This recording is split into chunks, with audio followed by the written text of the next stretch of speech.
بسم الله الرحمن الرحیم. ډاکټر صاحبانو په دې هیله چې جوړ به یاست او تېره ورځ به په خیر تېره شوې. نن به د خیره موږ تاسې په انفیکشس ډیزیز کې یو نوی ټاپک وایو چې د ویروسي ناروغیو له جملې څخه تقریبا په دې باندې بحث کوو. ممکن موږ تاسې نن د ځان سره داسې ناروغۍ هم په دغه ټاپک کې ولرو چې ویل کېږي د ویروسونو په برخه کې خاصه کې هغه ممکن بکټریل ناروغۍ وي. تاسې فکر کړی د انتاني ناروغۍ څه سره ګډوډي وي بعضې وخت. اوس مثلا لکه موږ ته د اکټینومایکوسس بکټریل ناروغۍ ده، خو لیکن په فنګسونو کې ویل کېږي. یا مثلا موږ تاسې به نورې داسې رکټیزیا ناروغۍ وګورو، هغه بیا په څه شي ویل کېږي؟ یا کلامیډیا او رکټیزیا، دا هم په ویروسونو کې ویل کېږي. اصل کې بکتریاوې دي، ویل کېږي چېرته؟ ویروسونو کې، ځکه چې دوی هم انټراسیلولر پاراسایټ دی او وایرس هم انټراسیلولر پاراسایټ دی. ما تاسو ته ویل د حجراتو په داخل کې ژوند کوي او د حجراتو څخه د باندې دی تکثر نشي کولی. نو په دې اساس دی ډیپنډنټ په حجراتو پسې دي، د حجراتو تخریب رامنځته کوي. نو انټراسیلولر پاراسایټ دی. بکتریاوې هم انټراسیلولر دي، ځینې هغه هم اکثره وخت په کوم ځای کې ویل کېږي؟ یا هم تر ډېره وخت ورباندې شک و چې دا اوس وایرس ده که بکتریا، وروسته وپېژندل شوي چې دا ټیپیکلي بکتریاوې دي. نو خو تر اوسه پورې دا د هغه پر ځای کې پاتې دي. موږ تاسې به یو بل پسې وایو د وایرسونو پر ځای کې ویل کېږي هغه ناروغیانې. صحیح؟ اصل کې بکتریاوې دي وایو اخره. نو نن ډاکټر صاحبانو د انفلونزا په انفیکشن باندې یا انفلونزا وایرس انفیکشن په دې باندې خبرې کوو. صحیح؟ د وایرسونو په ناروغیو باندې موږ تاسې بحث کړی دی. چیکنګونیا او مثلا ځینې نورې ناروغیانې ما تاسې مخکې وویلې چې څه رقم رامنځته کېږي. او اصل کې وایرس څه شی ده؟ دا عمومي اوصاف یې موږ وویل د وایرل ډیزیز. یا په بل عبارت ما تاسې ته ویلي چې 4 ډوله مایکرو ارګانیزمز دي چې په انسانانو کې ناروغۍ رامنځته کوي، چې یو بکټیریا وي، بل وایرس و، بل څه شي و؟ فنګس او پاراسایټ. موږ تاسې دې جملې څخه فنګل ناروغیانې ویلې، همدارنګه بکټیریل ناروغیانې ویلې، وایرل به هم نن خلاص کړو د خیره، او وبدلیږو پر څه شي باندې؟ پاراسایټک انفیکشن. موږ تاسې ګوري دا پاتالوجي وایو، پاتالوجیکل سپیکټ وایو، سپیکټس وایو. او اکثره ما تاسې د ریفرنسونه ورباندې درکړي دي چې د خیره په سیسټمیک پاتالوجي کې به موږ تاسې وایو. صحیح؟ ځینې مو ډېر ښه ویلي هم وو. نو په انفلونزا وایرس باندې خبرې کوو ډاکټر صاحبانو. انفلونزا وایرسونه یو خاندان دي وایرسونه د ډاکټر صاحبانو چې مختلف شمېر وایرسونه په دې کې شامل دي. دا داسې ناروغیان رامنځته کوي چې هغه ناروغیانې ډېرې بې اندازې کمونیکیبل وي. انفلونزا وایرسونه کوم رقم ناروغیانې رامنځته کوي؟ کمونیکیبل ناروغیانې، یعنې د یو انسان څخه بل ته ډېر په اسانه سره سرایت کوي. یا هم ساري ناروغیانې رامنځته کوي چې له یو انسان څخه بل انسان ته خپرېږي. د انفلونزا خاندان څخه اکثره وخت کومې ناروغۍ چې رامنځته کېږي ډاکټر صاحبانو دا سیزنل ناروغیانې وي. او په خاص توګه سره په هغو هېوادونو کې هم دغه امکانات ډېر لیدل کېږي چې هغه پرمختللي دي، خو بیا هم دغه ناروغیانې ډېرې زیاتې دي. موسمي زکامونه په ټوله نړۍ کې ډېر زیات وي، نه؟ موسمي زکامونه او موسمي ناروغیانې، خصوصا موسمي وایروسي ناروغیانې اکثره یې د انفلونزا خاندان څخه په دغو ډول سره رامنځته کېږي. انفلونزا وایرسونه چې دي اکثره وخت موسمي ناروغیانې په مختلفو هېوادونو کې رامنځته کوي. کله چې موږ تاسې په دغو ناروغیو باندې اخته شو ډاکټر صاحبانو، اکثره وخت د ژمي په موسم کې یا هم د مني په موسم کې د دې پېښې ډېرې زیاتې وي. دا انسانان اکثره وخت څه شی لري ډاکټر صاحبانو؟ داسې لږه اندازه فیبریل ناروغي لري. مثلا خاص توګه سره لکه کامن کولډ داسې وي. د ټولو وایرسونو له جملې څخه اکثریت وایرسونه یې همدغسې عین ټیپیکل اراز لري. مثلا دا کسان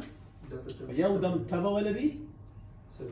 کله چې په انفلونزا ناروغۍ باندې څوک اخته شي. صحیح؟ تبه لري، سردردي لري، د عضلاتو درد لري، میالجیا لري، ملیز، ستومانه وي، چیلز کله کله لړزه وي، او د ریسپایریټري ټرک اینډ مینیفیسټیشن دا بیا سره کوي. مثلا ټوخ وي او سور تروت، ستونی درد کوي او ټوخی کوي. صحیح ده؟ او که چېرته ناروغۍ یو څه نوره هم پر مخ لاړه سي، کېدای سي چې لیمفوډناپټي هم ولیدل سي. دواړه، هم سروایکل دغه لیمفنوډونه او هم د سوډو هایلر لیمفنوډونه هم پکې پړسېدلي وي د انفلونزا په ناروغۍ کې. صحیح؟ په اصل کې ډاکټر صاحبانو دا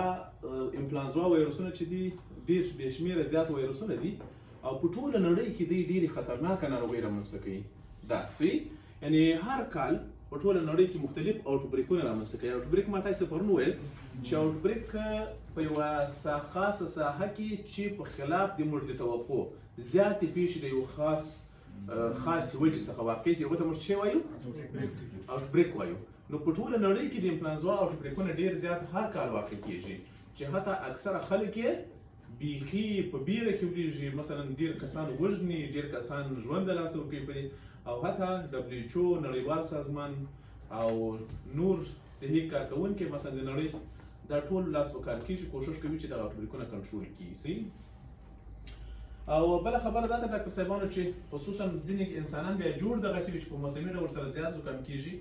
او یا هم په ځینې سیمو کې چې په خطر کې وي د انفلانزا. خوشبختانه چې اوس د انفلانزا لپاره واکسین هم جوړ شوی دی، او هغه باید شی وکړي، واکسینونه وکړي. په خاص توګه سره اوکوپیشنل کسان انفلانزا لکه فابریکو یا خاصو سرچرګانو په فارمو په دغو حیواناتو سره کار کوي، لکه خوګانو موګانو روزي مثلا حیوانات روزي، هغو کسانو ته باید واکسینونه حتما د انفلانزا واکسینونه باید هغو کسانو ته ورکړل شي، ځکه چې دغه انفلانزا هم اکثره زونوسټیک دي. زونوسټیک انفیکشن څه معنا؟ له حیواناتو څخه انسانانو ته راځي. صحیح. ایتیالوجي ایجنټ ته راځو د انفلانزا. انفلانزا په اصل کې ډاکټر صاحبانو په یو ګروپ د وایرسونو پسې اړه لري چې هغو ته په مجموع کې څه وایي؟ کورونا وایرس. کورونا. صحیح. کورونا وایرسونه ډاکټر صاحبانو داسې وایرسونه دي چې دا تاج لري. دا کورونا اصل کې تاج ته ویل کېږي، داسې معلومیږي لکه تاج چې په سر وي. دا ګرد وایرسونه دي، سپیریکل سپیرز یعنې کروي، او شاوخوا لکه تاج مو لیدلی ده؟ تاج دغسې وي، تاجداره وایرسونه دي. دې ته په مجموع کې څه وایي؟ کورونا وایرسز. کورونا وایرسز. نو انفلانزا وایرسونه هم چې د څه له خاندان څخه دي؟ د کورونا له خاندان څخه دي، چې دوی خپل چاپېره تاج لري. او دا انفلانزا مخکې خو یو وایرس پېژندل شوی، اوس معلوم شوي ده چې انفلانزا بې شمېره وایرسونه دي. داسې چې د دوی شاوخوا ګلایکوپروټینونه نه دي، دغه راوتلي جوړښتونه، د سپایک پروټینونه چې ورته وایي، او یا هم نیورامینیډیز ورته ویل کېږي، او یا هم بعضې وخت هیماګلوټینین ورته وایي. دغه پروټینونو په نظر کې نیولو سره ډاکټر صاحبانو دا هر یو ډېر زیات ډولونه لري. ډاکټر صاحبانو وبه یې وایي د خیره. صحیح. تقریبا 3 ګروپونو کې دا ټول وایرسونه پر څو ګروپونو کې ویشل شوي دي؟ د انفلانزا پر 3 ګروپونو کې، لکه A کلاس یا A ټایپ، B ټایپ او C ټایپ. دا عموما د شاوخوا د دې تاج په نظر کې نیولو سره دا پر 3 ډولونو کې ویشل شوي دي. او خپله انفلانزا ډاکټر صاحبانو د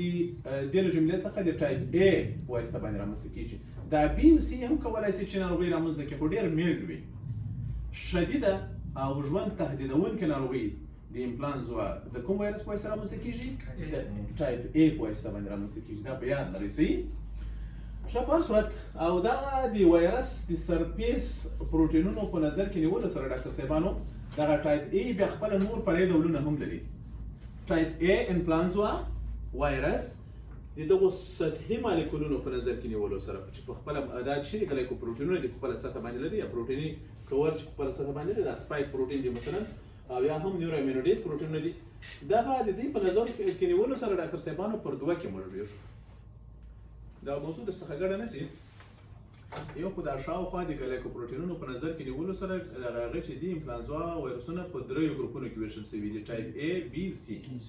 او B او C مراتب خطرناکه ناروغیان نه رامنځته کوي، خو له دې جملې څخه خطرناکه ناروغیان یا انفلانزا د څه په واسطه رامنځته کېږي؟ ټایپ A. او ټایپ A بیا په خپل وار سره د دغو ګلایکوپروټینونو په نظر کې نیولو سره په 2 سب ګروپونو کې ویشل شوي دي، په 2 فرعي ګروپونو کې. صحیح ده. هغه چې په خپله سطحه باندې ډاکټر صاحبانو هیموګلوټینین پروټین لري، دغه نه دی، دا ژیړ چې معلومیږي. صحیح. او دې ته موږ څه شی وایو ډاکټر صاحبانو؟ دې ته H کلمه کارول کېږي، ټایپ H. او هغه چې ډاکټر صاحبانو په خپله سطحه باندې نیورامینیډیز لکه دغه پروټین چې دغه بیا کور لري لکه میخ، دې ته بیا څه ویل کېږي ډاکټر صاحبانو؟ ټایپ N او H. تر اوسه پورې تقریبا ډاکټر صاحبانو تنه 14 ډوله انفلانزا ټایپ A د H په نظر کې نیولو سره پېژندل شوي دي، او تقریبا 9 ډوله یې د N پروټین په نظر کې نیولو سره، نیورامینوډیز په نظر کې نیولو سره پېژندل شوي دي. ګورئ ډېر زیات دي. صحیح. نو دلته اصلي د ما مطلب څه شی و؟ له دغه H او ان څخه زما مطلب څه شی و د ما له دې څخه مطلب دا ده ډاکټر صاحبانو تاسې ممکن په یو ځای کې وګورئ اوس مثلا دغسې لیکلي دي H1N1 د دې څه معنا لري د دې دا معنا لري چې دا داسې انفلانزا وایرس ده چې په خپل شاوخوا کول کې اول ډول هیموګلوټینین لري او اول ډول نیورامینیډیز لري که فرض کړئ دغسې مو ولیدل H2N2 یعنی دا معنا چې دوهم ډول هیموګلوټینین لري او دوهم ډول نیورامینیډیز لري یا مثلا H3N15 بخښش دی N8 هر په دغه سریال نمبر ستاسو سر خلاصو عموما دا سوین فلو برګ فلو لږ سره چې وګورئ دغه سریال نمبر حتما ورسره لیکل شوی وي اوس به راسي ان شاء الله په راتلونکي کې به راسي تاسو به په دې باندې پوه شئ او پس کې دا له چیز څخه اخیستل شوي دي له دغو پروټینو څخه دا شاوخوا کور پروټینو څخه ډاکټر صاحبانو چې په هغوی کې شخ دي په دا شاوخوا لیپیډ لاین کې شخ دي تاسو معلومیږي چې راځي دغه یو څه تشریح کړو ګورئ دا یو سپیریکل یا کروي وایرس ده چې په خپل مابین کې پریمانه RNA لري او تر یوه چاپیره بیا چې د نیوکلر پروټین دی ډاکټر صاحبان دا چې د نیوکلر پروټین دی ته M پروټین هم وایي او د یوه چاپیره بیا چې د ډاکټر صاحبانو بیا یو لیپیډ لایر ده او په دې کې بیا ځینې واړه پروټینونه دي چې هغوی ته M پروټین وایي ډاکټر صاحب یا ممبران پروټین صحیح په دغو کې بیا مختلف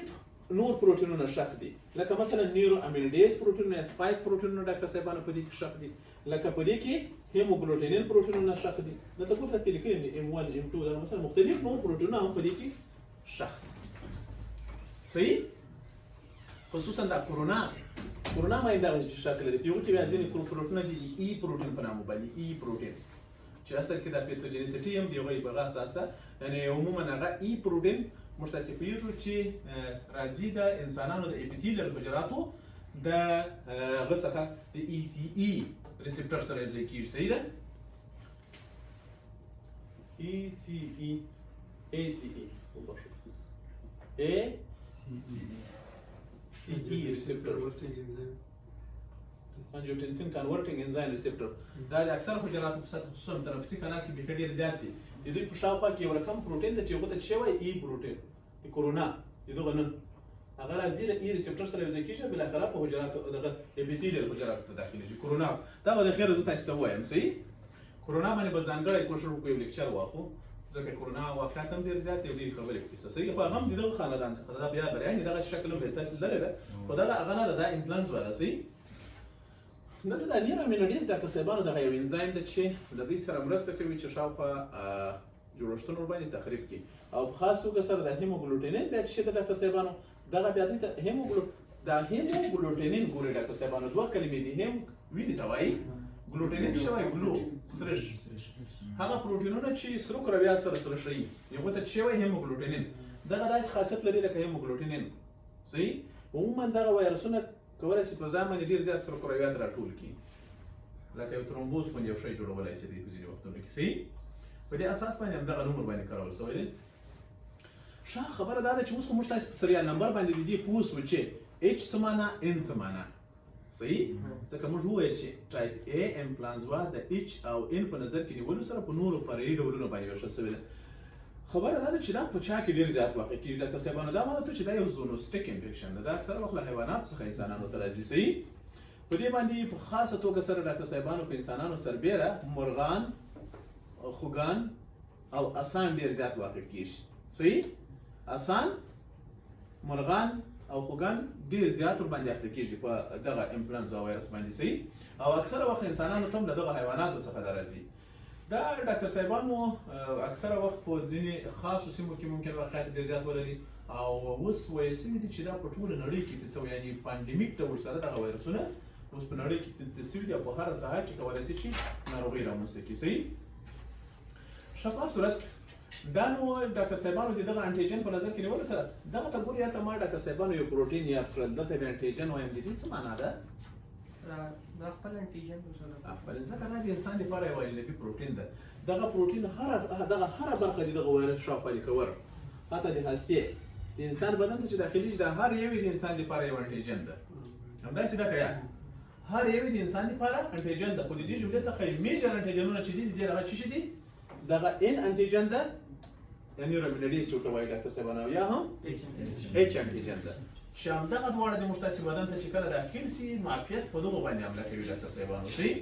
د موږ تاسې معافیت په چی باندې حمله کوي فرض کړئ چې دغه وایرس راغی د موږ تاسې بدن ته داخل نو عموما دغه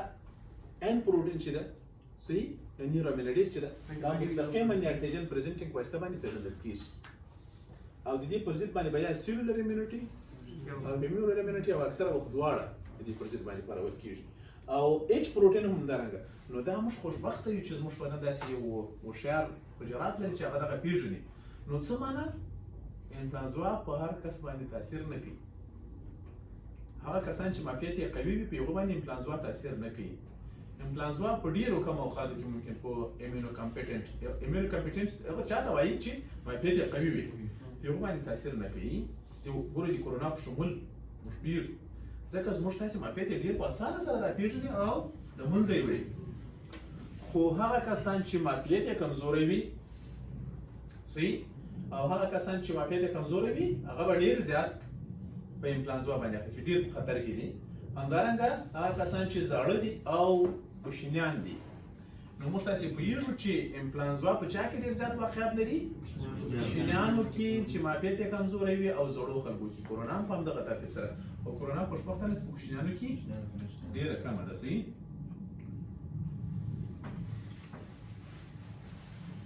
نو کورونا خو بخشش دی کورونا نه انفلانزا موږ تاسې ډېر ډولونه یې وویل نه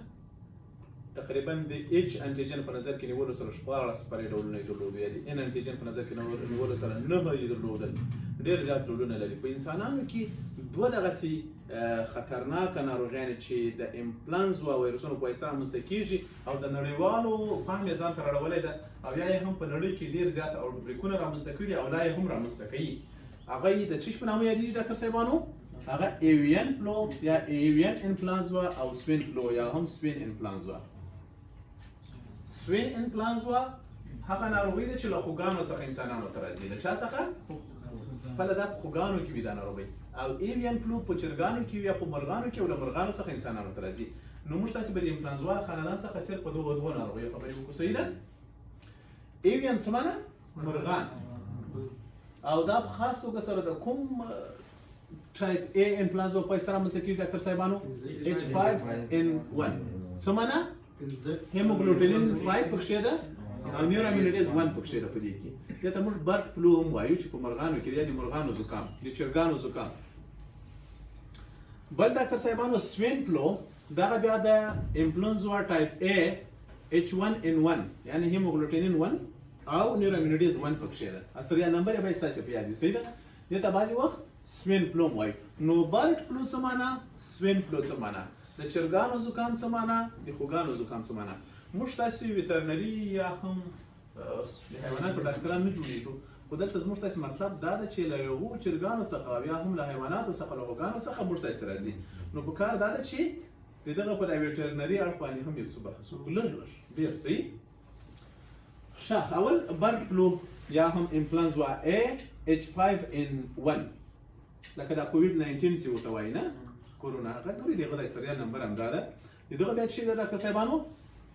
انفلونزا A H5N1 دا په اصل کې ډاکټر صاحبانو د انفلونزا یو سب ټایپ وایرس ده چې په خاص توګه سره په مرغانو کې لیدل کېږي او په مرغانو کې چې رامنځته کوي سارس تاسې د سارس نوم اورېدلی ده SARS Severe Acute Respiratory Syndrome SARS یعنې څه معنا تاسې به وګورئ چې چرګان په دغه ناروغۍ اخته یو دم یې ساه بنده سي په لاره باندې چې چرګ رانسي تلای او مثلا په لاره باندې داسې کېږي او یو دم یې چې ګورئ مړ سي چرګ مثلا دا چرګانو وژني وایي دا چرګ مرض نیولی ده او ډز هغه حلال کړي خو موږ ته باندې خرڅ کړي موږ یې رانیسو پسې ویې خورو او اکثره وخت موږ تاسې په دې ناروغۍ اخته سو چرګان چې ګورئ خبره درته وکړم دا تیارې غوښې مه رانیسئ صحیح د چرګانو اقلا ورته درېږئ او که پس ته ورته ګورئ وایي هغه ښه سم بیداره چرګ ورته دغه رالال کړي صحیح ده که څه وخت به مضایع سي ځان مو له غټ مشکله څخه خلاص کړی دا اوس هم په چرګانو کې شته ډاکټر صاحبان دا نه منه چې دا له نړۍ څخه ختمه شوه دې په 2003 کال کې په چاینا کې یو ډېر سخت آوټبریک رامنځته کړی تاسې په یاد به څوک به نو که چېرته 2003 کال خو زما داسې په یاد کېږي لکه دا اوس چې داسې لکه د کورونا څخه چې اوس خلک بیرېدلي دغسې ورڅخه بیرېدلي دا اول په دغه کې یو آوټبریک و په چاینا کې او وروسته په ټوله نړۍ کې پانډمیک شوله لکه اوس کورونا خلک ډېر په خطر کې سول او لارې بندې شوې او کرنټین جوړ شو دغسې یو مرض وایي د چرګانو زکام د چرګانو زکام سیده چا به وټوخل ویل ویل چې چرګانو په زکام باندې اخته یې لکه اوس چې په کورونا باندې خلک اخته دي بیا بیریږي صحیح ده خو شو چې وخت یې ډېر ونه نیول او ډېر ژر کنټرول شو ده ښه په صورت دغه بډ فلو یا د چرګانو زکام چې ده ډاکټر صاحبانو دا عین اعراض ولایم هم په حیواناتو کې لري او عین اعراض ولایم په انسانانو کې هم لري یعنی لکه څنګه چې په حیواناتو کې اعراض ولایم رامنځته کوي عین اعراض ولایم په انسانانو کې یعنی سیملر سیمپټوماتولوژي کې لري دا معنی چې په انسانانو په حیواناتو کې اعراض ولایم د دې بالکل یو رقم وي اما تاسو ته چې هر کال بشمیر اوټبریکونه واقع کیږي ډاکټر صاحبانو د دغه وایرس له وجې صحیح چې په ټوله نړۍ کې ګوري دغه واقعیت لري ځکه اوس په ټوله نړۍ کې دغه سوي ده دا ویشل سوي ده ناروغي او موږ پوهېږو چې تقریبا په نړۍ کې په میلیونه چرګان حلالېږي خصوصا په کندهار کې به راځم په میلیونه حلالېږي او کله چې چرګان حلالېږي ډاکټر صاحبانو په دغه وخت کې ډېر زیات امکان لري چې خپل هغه کساب د چرګانو کار چې کوي یا د فارم روزونکی یا نور په دغه ناروغۍ اخته شي دلته یوه خوشبختي ده تاسو پوهېږئ په انفلانزا کې یوه خوشبختي څه ده داسې خوشبختي ده موږ تاسې چې دغه له یوه انسان څخه بیا بل ته نه خپرې شي هر انسان ته باید له حیوانه راسي له انسان څخه انسان ته نه خپرې شي ځکه چې په دغه وایرس کې لا یو څه کار دا تکمیل شوی نه ده او دا کورونا وایرس د دغه خاندان څخه ده هغه دا وړتیا یو کې میوټیشن هغه دا وړتیا پیدا کړې چې له یو انسان څخه هم بل انسان ته خپرې شي دا خبره ما ډېره مخکې راکړې وه چې دا که چېرته دغه میوټیشن پیدا شي انشاءالله وروسته به راشي په سلایډونو کې نو ډېر مشکلات به جوړ کړي ښه په صورت یوازې دا بټ فلو استاده که ټوله دا یوازې دا بټ فلو کې دا دغه نشته چې د وبې سبب وکړي انفلانزا ده په شان صورت عموم کې انفلانزا دا ټوله کورونا خاندان ځکه موږ وویل چې دا کمیونیکیبل ډیزیز دی کمیونیکیبل ډیزیز خو دې خو اوس به راشي صحیح ده اوس به راشي مثلا له دغې جملې څخه اوس پې ته وګورې سوین فلو یې هم کمیونیکیبل ده سوین فلو په له یوه انسان څخه هم بل انسان ته خپرېږي خو له دې جملې څخه یوازې بډ فلو دا وړتیا نه لري چې له یوه څخه بل ته خپرېږي صحیح ده نور انفلانزا یې لري اکثره بیا چې یو انسان اخته شو هغه انسان بیا کولی شي بل انسان مثلا مستقیما مصابه کړي صحیح لکه مثلا کورونا کې اوس دغه وړتیا دغه شوې ده پیدا شوې ده صحیح ما دا ډېر ډولونه لري او خصوصا ټایپ بي هم کمیونیکیبل د له یو څخه بل ته تللی شي ویداوټ انیمل صحیح له حیوانات څخه بغیر ټایپ سي دا درې غټو ګروپ لري انفلانزا صحیح هغه هم یو بل ته ډېر په اسانه سره کمیونیکیبل دغه عادي زکام مثلا رامنځته کېږي یو بل ته څومره په اسانه سره سرایت کوي نه ښه په صورت دې ما ته چې په 2003 کال کې په چاینا هانګ کانګ ویتنام کې یو ډېر غټ اپټوډیک رامنځته کړی و ټوله نړۍ په خطر کې واچوله او حتی اسیا او اروپا او امریکا ته هم خپور شول یو ساحې څخه او ډېر مشکلات یې جوړ کړل خو بیا شروع دغه پرې کنټرول شو په نړۍ کې صحیح په هر صورت اوس هم په نړۍ کې په هر کال په هر ژمي کې دغه اپټوډیکونه واقع کېږي او ډېر انسانان وژني تقریبا په هغه کال باندې 250 کسان وژلي وو د کورونا په نسبت سره ډېر لږ دي نه ښه په هر صورت دا چې ډاکټر صاحبانو یوه داسې ناروغي ده چې تقریبا په یو وخت کې ډېره نه وي او اوس پېژندل شوې ده تر ټولو ښه لاره دا ده په یوه ساحه کې که چېرته مثلا دغه هغه واقع شي اپټوډیک د دې ناروغۍ د انفلانزا صحیح او د کومې انفلانزا د برډ فلو یا د مرغانو یا ایوین فلو چې ورته وایي د دې زکام نو ښه لاره به دا وي چې هغه ساحه کارنټین سي او خلک چې ورباندې مصابه دي هغه له نورو څخه ایزولیټ سي تداوي سي او مخه یې ونیسو ځکه چې دا بیا خپرېږي صحیح په خاص توګه سره چرګانو کې باید همدغسې کارنټین وسي په د انسانانو اوس مثلا دا ما ته د دې یوه خوشبختي دا ده چې له هر انسان ته تقریبا له حیوان څخه باید انتقال شي اوس د چرګانو په فارم کې چې څوک کار کوي ټول چرګان یې په دغه باندې اخته دي په ناروغۍ باندې ایوین فلو باندې اخته دي یا هم په دغه برډ فلو باندې اخته دي کار دا ده چې دوی هغه روغ او ناروغ چرګان اول سره جلا کړي او بیا هغه ناروغ چرګانو باندې لکه په انسانانو چې قرنطین لګېږي همدغسې قرنطین یې کله بل یوې سره هېڅ کله یو ځای نه کړي او که چېرته جوړېدو مثلا کومه درمل په ویټرنري کې دوی لري یا واکسین لري د چرګانو د دې لپاره واکسینېږي اوس ډاکټر صاحبانو واکسین داسې نور هغه ناروغ باید واکسین نه شي روغ باید واکسین شي او بېرته بیا مثلا که یې سره یو ځای کوي که یې نه سره یو ځای کوي هغه د دوی کار ده موږ تاسې په ویټرنري باندې کار نه لرو صحیح ده خو عموما هغه کسان چې سروکار له چرګانو سره وي یا دکانداران دي مثلا یا موټرانو کې دور دورې وړي یا یې روزي یا یې حلالوي هغه اکثره وخت په خطر کې دي او په دغه ناروغۍ باندې اخته کېږي ډېر زیات صحیح پیتوجینیس دی راځو ډاکټر صاحبانو دا په دې کې خو شک نشته چې برډ فلو د انفلونزا ټایپ A H5N1 وایرس ده او دغه وایرس ته ډاکټر صاحبانو بعضې وخت سارس کو وایرس هم وایي یا سارس کورونا وایرس دې ته څه وایي سارس کورونا وایرس هم ورته وایي په دې خاطر چې دا د حیواناتو او په خاص توګه د مرغانو د اسانو عموما د دې په تنفسي سیستم کې ډېر زیات مشکلات رامنځته کوي هغه بیا په اسانه سره سانس یا سارندي سره مخ کېږي یعنې چې کوي سیویر ریسپیریټري ډسټریس سنډروم ورته ورکوي صحیح ده ښه په صورت نو په دې اساس دې ته دغه نوم هم ورکول شوی ده سارس کورونا وایرس صحیح دا ډاکټر صاحبانو اکثره وخت په مرغانو کې ډېر د پام وړ ده ځکه په مرغانو کې مشکلات جوړوي خاص توګه سره ډاکټر صاحبانو په اهلي مرغانو کې څوک چې روزي او په وحشي مرغانو کې هم ډېره په خطر کې نه ده یو وجه هم دا وي ممکن د فارمي مرغان او اهلي مرغان یو بل ته ډېر نږدې سره اوسېږي او ډېر په اسانه سره یو بل ته د سرایت ورکولی شي او وحشي مرغان چې دي په یو کې بیا خطرناکه ممکن نه وي ځکه هغه په یو له بله سره لرې اوسېږي په ارتفاع کې مثلا په فضا کې هغه کوي الوتنه کوي نو تر ډېره اوقاته پورې په یوه کې دغه نه خپرېږي صحیح یعنې په یوه کې د پام وړ نه ده او انسانانو ته هم له دغه حیواناتو څخه لاره پیدا کوي داسې چې ډاکټر صاحبانو د دوی د پزې ترشحات د تنفسي سیستم ترشحات او یا هم د دوی غایطه مواد د چرګانو مرغانو صحیح او یا هم نور افرازات کله انسان ته لاره پیدا کړي نو یا انسان هغه تنفس کړي یا مثلا د وینې د لارې او د نورو لارو څخه دا وایرس انسان بدن ته لاره پیدا کړي نو انسان هم په ناروغۍ اخته کوي او په انسان کې کومه ناروغي رامنځته کوي انفلونزا عین دغسې انفلونزا لکه په حیواناتو کې دې ته برډ انفلونزا وایي صحیح یا د چرګانو زکام په انسانانو کې د چرګان یا هیومن فلو چې رامنځته کوي بالکل داسې وي لکه د چرګانو زکام صحیح ده خو دلته یو بله شی ما یادونه کوي ډاکټر صاحبانو هغه دا ده چې که چېرته یو څوک مخکې له مخکې د انسانانو په عادي زکام یا هیومن فلو باندې اخته وي او تر څنګ یې برډ فلو باندې مخته سو نو دا ګوره یو هایبریډ سو که نه سو دا ډېر خطرناکه وي اول دغه خپله دغه انسان کې داسې په مرګ اخته کړي او بل بیا داسې کانټیجیس ته په دې هغه وخت کې ډاکټر صاحبانو بیا دغه وړتیا پیدا کوي چې له یو څخه بل ته پسې انتقال شي داسې په انسانانو کې پسې خپور شي په هغه وخت کې چې انسان مخکې له مخکې په انساني زکام هم اخته وي او تر څنګ یې په دغه زکام هم پسې اخته شي دا ورته ډبل سو صحیح دې ته یو هایبریډ وایي موږ ته صحیح او په عادي حالتو کې دا ګوري پرسنټ ټو پرسنټ ټرانسمیشن نه لري دا معنی چې انسان له حیواناتو څخه اخته کېږي هغه که مړ کېدو که ژوندی کېدو په دغه ناروغۍ باندې به اخته وي خو خوشبختانه چې تر ډېره وخته پورې دغه دا وړتیا نه لري چې یو انسان څخه بل انسان ته خپور شي ښه په صورت بله خبره دا ده ډاکټر صاحبانو چې کله یو انسان په دغه ناروغۍ اخته شي هغه به کوم اعراض ولایم ولري انشاءالله تعالی وروسته به راسي دلته یوه خبره ما کړې ده چې په اصل کې دغه برډ فلو چې ده نو پرسن ټو پرسن ټرانسمیشن له یو انسان څخه بل انسان ته نشي تللی خو ما په یو وخت کې تقریبا دا خبره ما په 2014 کال کې لیکلې صحیح په څوم کال کې مې لیکلې وه دا ما له یوه ژورنال اخیستې دا ما له ځانه نه ده لیکلې چې نړیوال په دې بیریږي صحیح ده اپیډیمیولوژیسټ په دې بیریږي که چېرته په دغه وایرس کې دغه وړتیا پیدا شوه چې له یوه انسان څخه بل انسان ته خپور شو نو په ټوله نړۍ کې به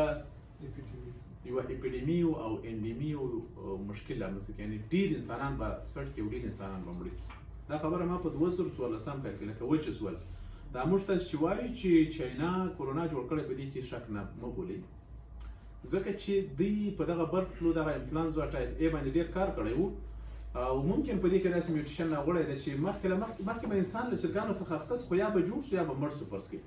اما له یو انسان څخه بیا بل انسان ته نه خپرېدو خو اوس وایي په دغه وایرس کې میوټیشن راغلی ده چې له حیواناتو څخه صحیح ده په دې کې شک نشته چې لومړی راغلی ده له حیواناتو څخه انسانانو ته خو بیا یې دا وړتیا پیدا کړې چې اوس له یوه انسان څخه بل انسان ته خپرېږي دا هایلی کمیونیکیبل ده لکه څه رقم چې کورونا ده دا بیا لري او دغه کار په کوم وخت کې وشو په 2019 کال کې دوی دا وړتیا پیدا کړه ګوري چې پرسن ټو پرسن ټرانسمیشن یې پیدا کړو د کورونا هم ممکن د دغه دغه نه خو ډېر ډولونه د دغه جملې څخه یو وایرس ده ډاکټر صاحبانو د همدغه انفلونزا له خاندان څخه کورونا وایرس ده نه ښه په هر صورت په یو باندې انشاءالله تعالی خبرې وکړو او انسانان هیڅ معافیت نه لري د دغه په مقابل کې نو یوازینۍ لاره یې دا ده چې هغه څوک چې د حیواناتو خاص توګه سره چرګانو روزونکي دي یا حلالونکي دي یا خرڅونکي دي د دې واکسین واخلي صحیح او یا هم مثلا خپل ماسک او د سکلې او مثلا سیلف پروټیکشن میتودونو څخه باید استفاده وکړي راځو ډاکټر صاحبانو لیبارټري که څوک مثلا د چرګانو په انفلانزا باندې اخته وي نو یو ته موږ تاسو کوم معاینات کولای شو په صورت عموم کې هغه ته چې موږ لابراتواري معاینات وکړو نو د دې ټیلسي به سره کوي ډاکټر صاحبانو کېدای شي نارمل وي او یا هم کېدای شي چې لږ کم وي اکثره کسان لیمفوسایټوپینیا لري لیمفوسایټ یې کم شوي ګوري د کورونا کې د غازي کورونا ناروغان چې مال یې دغه کوي دغه واقع شاید ده اکثره وخت به د دې ټیلسي چې ول سی بي سی به یک کښته وه سی بي سی کې به چې کښته وو لیمفوسایټ به کښته شوي وو تر 19 به راکښته وو په نارمل کې دا ته 15 پورې شي دې به تر 19 کښته وو لیمفوسایټوپینیا لري د کورونا ولا صحیح بل عموما په دوه کسانو کې سی ډي 4 کاونټ هم کمیږي ډاکټر صاحبانو ترومبوسایټوپینیا ترومبوسایټ په کې کمی کولی په دا کورونا کې هم دا کار کېده لټ کمیدل صحیح او د اینی انزایمونه یا الیپټیج کې موږ تاسو ته کولی ور فنکشن ټیسټ نو د اینی انزایمونه به پکې ورسوي لکه مثلا امینو ترانسفریز کریټینین کاینیز او ال ډي ایچ دا پکې ورسوي صحیح ده وایرس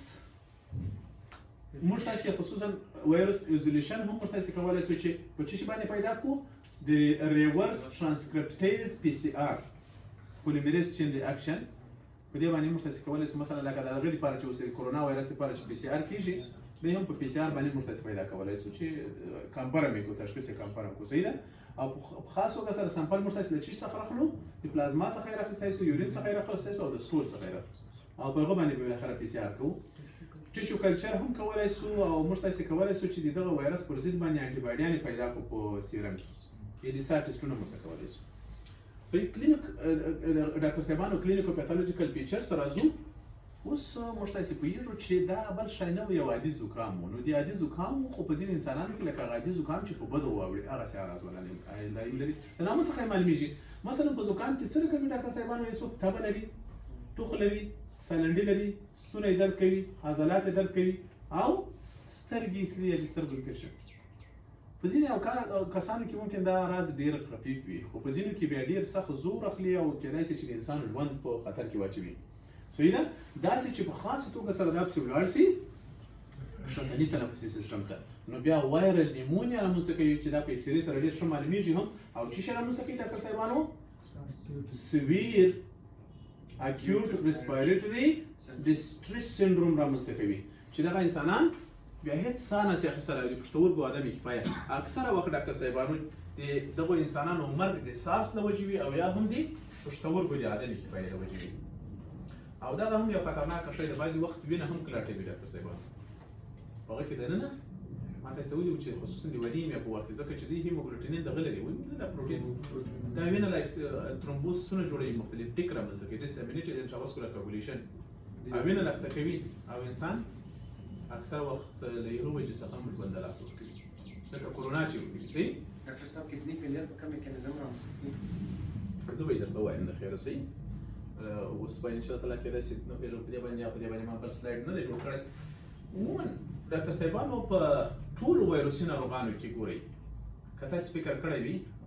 حتی په اکثره فنګسي ناروغانو کې هغه غړي حیاتي غړي چې اکثره وخت پکې راښکل کېږي هغه هم یو پښتورګي وي او اکثره وخت زړه وي په ډېرو کم اوقاتو کې ممکن چې برین پکې راښکل شي صحیح ده دغه کسان چې اکثره وخت رینل پیلر ورکوي د انفلانزا هغه ډېر میکانیزمونه لري ډاکټر صاحبانو یو میکانیزم هم دا ده چې په دغه وخت کې چې وایرینیا لیدل کېږي اکثره وخت کمپلیمنټونه پاله کېږي او د انسان په وینه کې دننه ایمیون کمپلیکس جوړېږي ډاکټر صاحبانو ایمیون کمپلیکس راځي بیا بالاخره په پښتورګو کې نفوذ کوي او په نتیجه کې چیرې رامنځته کوي ګلومیرولو نیفرایټس او بالاخره د پښتورګو عدم کفایه یا رینل فیلر او دا اکثر وخت کنټرول وي یا ریورسیبل وي ډاکټر صاحبانو که چېرته مثلا ناروغ ته په وخت سره درملنه وشي بیا هم صحي مراقبت وشي خو که چېرته وخت ډېر باندې پاتې شي نو ممکن چې د رینل فیلر له وجې نه بلکې یو کمپلیکس سینډروم له وجې ځکه چې له یوې خوا سارس څوک لري له بلې خوا مثلا وینه کواګولیټ کېږي په رګونو کې دننه له بلې خوا پښتورګي کار نه کوي له بلې خوا حتی انسیفالاپټي ورکوي دا ځینې وخت نو امکان لري چې له دغه وجې څخه موږ تاسو د انسانانو د لاسه ورکړو صحیح تاسو ولې استاده خو نو ورته د اکسیجن کموالی دی نو په دغه خطر د کډني فیلر رامنځته کوي مثلا د اسکیمیا سره د مخامخ کېږي هم د کډني فیلر رامنځته کوي خو سارس داسې موږ وایو چې د هغه د استاده د لنګس دی د لنګس خرابي روغ چې لنګس خراب شو اکسیجن په کافي اندازه پښتورګو ته ونه رسېږي یعنې داسې ټولو دا چې ډاکټر صاحب وویل دا هم داسې هغه خو د تناغه د تناغه پښتورګي نه دي هغه بیا ټول غړي دي خصوصا په یو کې بیا برین ډېر په هغه کې نه هغه بیا دا ډاکټر صاحب هغه یوزولي دا اکسیجن چې کم وي په سږو کې دا اکثره غړي به موږ ته د اسکیمیا له وجې له لاسه نه ورکوو هغه بیا دي هغه له وجې د لاسه ورکوو اکثره غړي دا یو داخله پورې مربوط کریټیکل میډیسن پسې مربوط یوه موضوع ده ډېره مهمه موضوع ده عموما چې پښتورګي چا سږي کار ونه کړي یو په وینه کې د کاربن ډای اکساید سویه لوړېږي او د کاربن ډای اکساید سویه چې لوړه سي هغه کاربونیک اسید زیاتوي او کاربونیک اسید چې اسیدوسیس نو عموما ریسپیریټري اسیدوسیس د وجې هغه کسان ژوند د لاسه ورکوي او په ریسپیریټري اسیدوسیس کې بیا سږي په دغه وخت کې برعکس څه کوي کمپنسیشن کوي ډاکټر صاحبانو سږي بیا څه کوي کمپنسیشن کوي د هایدروجن آیون ډېر زیات په اوبو کې بیرته دغه کوي ادرار کوي او بای کاربونیټ په دغه وینه کې ساتي او په ادرار کې کوشش کوي دوامداره هایدروجن آیون آزاد کړي تر څو کمپنسیشن وشي او د اسیدوسیس مخنیوی وشي دا بس د خیر تاسو ته په نام پسې کې وایم دغه ریسپیریټري اسیدوسیس ریسپیریټري الکالوسیس او یا هم میټابولیک اسیدوسیس میټابولیک الکالوسیس دا ډېر مهم موضوع دی او کریټیکل میډیسن ده ډاکټر صاحبانو ایمرجنسي صحیح عموما ډاکټر صاحب ریسپیریټري فیلر کې عموما خطر موږ ته شي د ریسپیریټري اسیدوسیس او برعکس هغه څوک چې ژر ساه اخلي هغه وخت بیا الکالوس رامنځته کېږي هغه بیا دغسې خطرناک دی صحیح ده ریسپیریټري الکالوس دا به د خیر بیا وروسته وایي په اسکیمیا پښتورګو کې دا په یاد ولره چې عموما له دغه وجې څخه تنها پښتورګو کې نه وي ممکن په ټول بدن کې عموما پښتورګي چې د اسکیمیا سره خصوصا د دغه ریسپیریشن سره ډېر سنسیټیو نه دي تر ټولو زیات سنسیټیو څه ده برین چې د سټیکومال ډیت شباب صورت leave it we will discuss later بله خبره دا د ډاکټر صاحبانو دلته دا خبره ما بیا کړې د ډاکټر صاحبانو چې نړیوال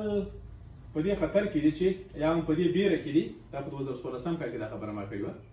چې که چېرته په دغه ایوین وایرس کې میوټیشن راسي نو دا به بیا وروسته پرسنټ ټو پرسنټ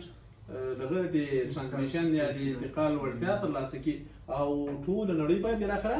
په خطر کې واچوي لکه وازې چوله د کورونا صحیح دا ما ته چې دا هغه ما په دغه کې خبره کړې دا سارس د خاندان څخه د ګورې د سارس رامنځته کوي دا کورونا هم نه د کورونا کمپلیکیشن چې ده سارس ده سیویر ARDS SARS same صحیح ده acute respiratory distress syndrome یا severe respiratory distress syndrome یو شی ده او دا بیا پر دوه ډوله د کوچنیانو کې د یو لویانو کې د خدای بیا په اډلټ د ټایپ کې ده نه اډلټ ریسپیریټري ډسټریس سندروم ده ډاکټر صاحبانو ښه په صورت یوه خوشبختي دا ده چې اوس د دې په ضد باندې واکسین جوړ شوی ډاکټر صاحبانو او دغه واکسین عموما په هغو کسانو کې باید تطبیق شي چې سروکار یې له مرغانو سره وي او د یغو اکثره وخت مرګومیر کموي او یا هم خطر کموي چې هغه کسان بیا وروسته په دې ناروغۍ باندې اخته کېږي او بله خوشبختي زموږ تاسې دا ده چې کوم معافیت چې د دغه انفلونزا پر ضد باندې جوړېږي هغه پرمیننټ دایمي ده موقتي نه ده یعنې هر کال په کار نه ده چې دا واکسین وشي صحیح دا واکسین چې یو وار دې وکړل ته د ټول عمر دپاره له دې مشکل څخه خلاصېږي بل چې د ډاکټر صاحبانو سوین فلو سوین پېژنئ چې څه وایي خوږ دا خوږان ډېر ډولونه لري یو ډول یې هم دغه ده دا د پښو ته چې ګوري سړی وایي چې دا غوښه بدخونده نه ده خو دا مخې ته چې ګوري مخې ډېر بدرنګه ده سړی له غوښې څخه بیرېدار د دغه غوښه نه ده دغه سوین خوږ د دغه غوښه په نړۍ کې ډېره مروجه غوښه ده او چې ورته وایي پورک ورته وایي او خلک یې ډېره زیاته خوري خصوصا هغه خلک چې مسلمانان نه دي هغه چې اکثره وخت چینایان خوار شوي خوري هغه سپی وشي دا خوري عموما امریکایان اروپایان دغه ډېر زیات له دې غوښې څخه استفاده کوي او خوږان داسې روزي لکه موږ تاسې چې پسونه روزو دوی همدغسې روزي د دې دپاره ډېرۍ لري دوی او د دې دپاره هغه لري چا په اصطلاح جار لري او مشپل لري هغه خوږان پرې یو بلاخره د پسونو لکه موږ چې پسونه روزو دوی همدغه شیان روزي ښه خو دا هم په ځینې ناروغیو باندې اخته کېږي چې یو هم له هغې څخه دغه انفلانزوا ناروغۍ ده چې په دې کې یوه ډېره خطرناکه ستونزه رامنځته کوي چې دې ته څه وایي د خوږانو زکام یا هم سوین فلو دوی دې مړه سي د دوی باندې موږ تاسې کار نشته خو البته هر حیوان هغه که مضر ده که نه دا بیا ترې په مرګ د چا باید پیرزو نه وي د خدای یو مخلوق ده خو دا خوږ په باره کې یا ته په قرآن شریف کې ډېر ایتونه راغلي دي دا ډېر خطرناک په حیواناتو کې خطرناکه نه ده. چا وایي خطرناکه؟ اسلام د نظره خطرناک دی. ولې؟ استاد د په هر څه باندې استاد څوک دغه کولی شي، خو د غوښې ساتل کې سره کوم نور خطرناکه نه دی. بد شی استاد دغه خطرناکه دې ته وایي چې سړی باید ورڅه وبېرېږي، زمري څه ونه بېرېږي، له ده څه وبېرېږي، ده ته بیا خطرناکه وایي. او داسې بد شی ده، دا مطلب دا ده چې د خنزیر وایي چې شي لحم الخنزیر داسې ځای راغلی دی چې مثلا ټانکۍ لکه د خنزیر غوښې داسې دي. او یا مثلا خنزیر چې ده دې ته خنزیر وایي نه، مثلا د ده په وینو باندې چې یو شی ککړ سي هغه به پریزي باید هغه به دغه کوي نه. بیا نو دلته خلکو اوازه اچولې وه چې د هغه د دې وینه ده، دا د نوکانو رنګ نه ده، نیل پولیش چې ورته وایي، چې ورته وایي ننګي ناخون، دا وایي د دې وینه ده. نو بیا خلکو وایي چې دغه ده. خو په دې کې هم شک نشته ډاکټر صاحبانو چې د اکثره وخت د خارجه څخه چې موږ تاسو ته بسکوټونه راځي، له خارجه څخه چې موږ تاسو ته چپس او مختلف شیان راځي، دا بې له شکه د دوی په غوړو کې پکېږي. صحیح؟ نه خو بیا خپل استاد یو دې پرې کمیټې لري چې هغې ما حلال مارکې ورکړي نه هغسې حلال چې مګر حلال خو په شرابو کې او په دغه په سعودي کې په شرابو وایي دغه وایي د ټاپه وایي داسې حلال شراب هغه نه درکوي، هغه بعضې یوه ډرامه یې جوړه کړې، نه چې کوي. اوس په سنګاپور کې وو، یا مثلا د سنګاپور په دې خاطر زه مثال وکړم چې هغه ټول اکثریت یې دغه دي غیر مسلم دي، نو په اکثر شیانو به یې حلال ټاپه والي وګورم. او زه مطمئن یم چې ولاکه مسلمان یې غیر صلاحیت ورتېر شوی دی، خو دی مثلا یو جواز یې ترلاسه کړی، حلال سرټیفیکټ لري په نړۍ کې، او سرټیفیکټ لري، خو دا په یاد لري چې دوی په دې باندې هم حلال دغه کوي. هغه مقصد ډېر دغه نه ده، خو ضرور خبره دا ده ډاکټر صاحبانو چې که په ناپامي کې وخوړل شي کوم مشکل نه پېښوي. بخښش دی دا ویډیو هم شروع ده، یو دغه تاسې هم خسته شوه، زموږ یو ملګری و، هغه وویل لاړو چاینا ته، 9 نفره وو مانیمان ورته ټرېنینګ راکاوه، چې وم کتل وایي ټول دغه ناکي ناکي شیان خوري، خو یوه خوا نه یوه خوا به ورته کتل دا خیر وایي ډېر دغه و ناقص شي څه موږ ته به حرام وایي سوچ وایي چې هغه بل شی خو نو ولاکه سم شی راځي اوبه څښو، اوبه خو حلالې دي، او بسکوټ به خورو، هېڅ غذایي مواد خورو نه. وایي ویل صحیح ده نه ملګرو بس 2 ورځې به یې بسکوټ وخوړل، سهار باران وایي زه ویل چې یاره موږ اړونه چې چا په اسلام مردار نه سو ځان وساتل. و دا اومه ورځ مو اخري ټرېنینګ و یو چینایي راغی چې تاسې باید دا ډسپوزیبل ته ډېر دغه یاست، بخښش دی دا کثافات باید هر شی ضایع نه کوي، وست باید نیسي، باید هر شی چې اکثره شیان چې وي باید ریپروسس سي، ریپروسس کوي. اوس مثلا موږ وایي ګورئ خوږان دي حلالې کړو، صحیح، خوږان حلال کړو، غوښې وخورو، سرمن راواخلو مثلا بوټونه پلانکی شي، اوس غوړي راواخلو دا بسکوټونه ورسره جوړوو مشکل ورته سره وکړل لکه چې کار مو ښه پیل خراب ده، په غوړه کې دا بسکوټ یې دا غوړ وروسته یې ما یې وکتل رښتیا هم به یې پرې کړي د خوږ دغه سته پکې کار شوي ده، ښه دغه لیپېډ سته پکې کار شوي نو دغه کیسې بعضې وخت پېښېږي، خو پاس وخت د ده له هر شي څخه خلک استفاده کوي. صحیح؟ ښه نو سوین فلو یا انفلونزا H1N1 پر دې باندې خبرې کوو ډاکټر صاحبانو. صحیح؟ دا خوږانو کې ما ته څه که هر قسم پېښه واقع کوي، خو پېښه دي چې کوم غضب دا ده چې له خوږانو څخه انسانانو ته راځي، دغه ناروغي هم زونوسټیک ده ډاکټر صاحبانو، له خوږانو څخه چا ته راځي؟ انسانانو ته راځي. او د لومړي ځل لپاره ډاکټر صاحبانو تقریبا په 1980 څخه تر 1988 کال پورې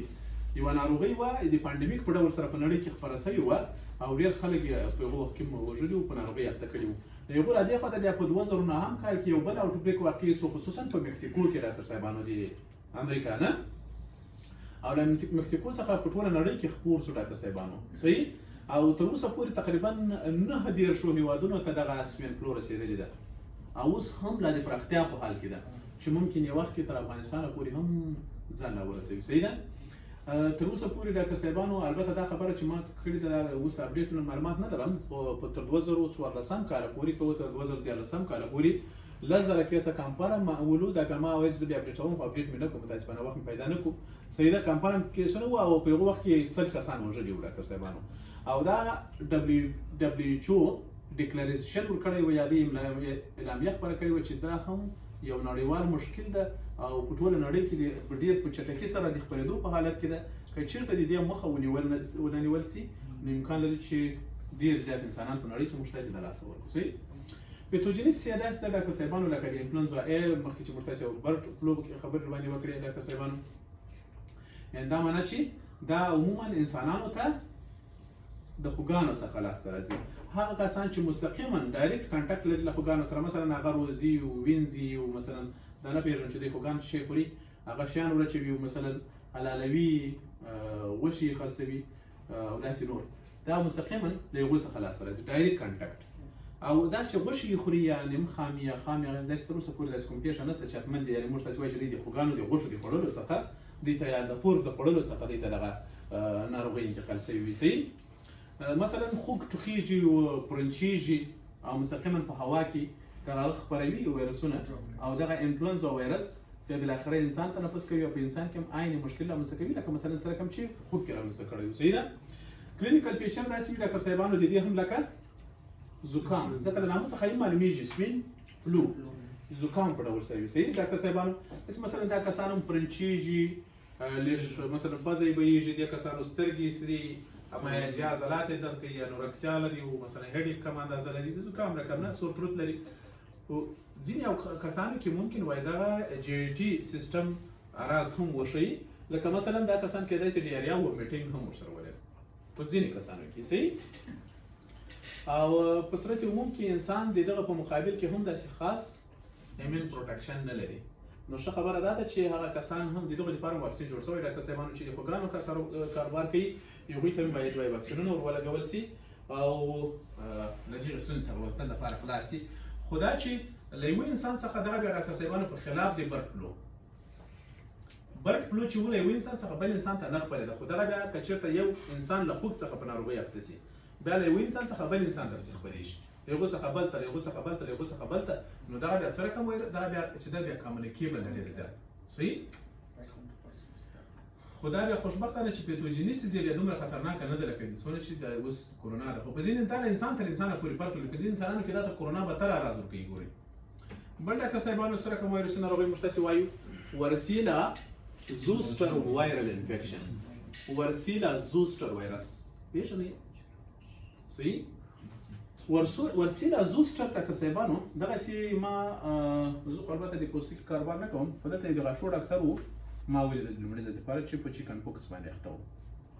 صحیح. چیکن پوکس یا هم ورسیله دغسې یو رقم دانې ډېرې زیات په مخ او په ټول بدن، او ډاکټر صاحبانو دا نه یوازې په جلد کې نه وي بلکې تقریبا په داخلي میکوسا کې دننه له خوا داسې، یعنې ما انډوسکوپي ورته وکړه دې کس